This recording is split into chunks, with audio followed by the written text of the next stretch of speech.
Salut les lecteurs! Aujourd'hui je vais vous parler de Marco Coscas. Marco Coscas qui déboule en littérature en 1979 avec son magnifique Balas-Vounel, près du premier roman, prix Médicis, Grand Prix de Rome.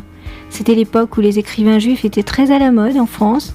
BHL lui fait signer dans un bistrot en face de Grasset un contrat à 6h du matin.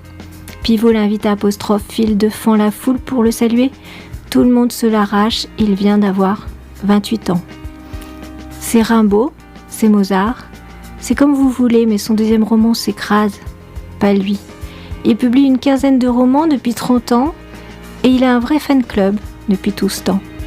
Parmi eux, parmi les fidèles, Patrick Besson, immense journaliste, prix Renaudot, etc., qui attend le dernier Coscas, comme le dernier Bodiano, c'est ce qu'il dit en tout cas, dans l'article dithyrambique qu'il vient de lui consacrer, à la une la semaine dernière au Point. Je cite: Coscas, depuis 30 ans, Coscas est un des meilleurs écrivains vivants en France. Il est resté cru comme un guerrier tartare, un combattant styliste, l'auteur qu'on doit lire la nuit quand les imbéciles sont couchés. Voilà un merveilleux hommage et mérité que lui rend Patrick Besson dans le Point manière édito. Ce papier signe le grand retour de Marco Coscas tout en haut de l'affiche littéraire, sa place exactement. Alors ce livre, Mon cœur de père, chez Fayard, est un journal au quotidien d'un père artiste et pas du tout religieux, aux prises avec son fils, un ado de 16 ans devenu orthodoxe. Ce duo père-fils hilarant, émouvant, léger et profond est aussi l'histoire d'une famille. En effet, tout y est. L'enfant tête en l'air mais terriblement engagé dans sa foi.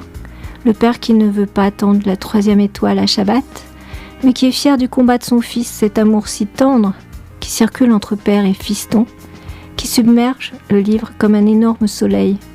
Celui de Tel Aviv, des terrasses, des soldats, des artistes, des chauffeurs de taxi.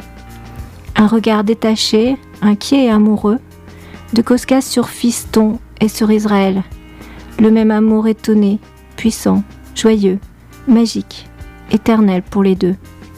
Ce livre est un bijou, le rendez-vous de Coscas que ses lecteurs attendaient depuis si longtemps. Ce sceptique a trouvé l'endroit sur terre où on le laissera douter de tout en paix chèrement acquise, dit Besson. Oui, notre Marco Coscas, écrivain juif, amoureux d'Israël, a fait son alia en début d'année.